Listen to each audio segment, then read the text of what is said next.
శ్రీ గురుపాదుకాభ్యో నమః. దద్దోజనం అంటుంటారు. అసలు దద్దోజనం అంటే ఏంటి?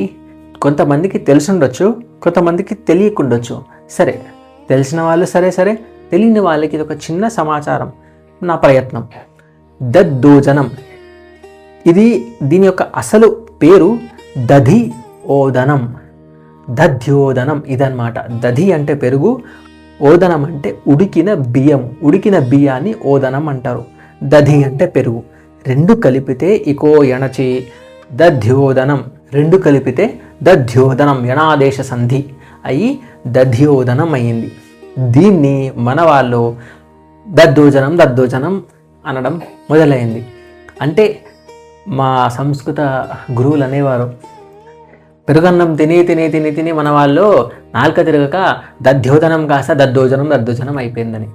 కాబట్టి దీని యొక్క అసలు పేరు దధ్యోదనం. మరోసారి మీరు ఆ పెరుగన్నాన్ని అమృతతుల్యమైనటువంటి ఆ వంటకాన్ని తిన్నప్పుడు దద్దోజనం కాదు దధ్యోదనం అని గుర్తు చేసుకుంటారని, ఇది కేవలం జ్ఞానానికై నలుగురికి తెలియచేయాలనే ప్రయత్నంతో చెప్పడం జరుగుతుంది. శం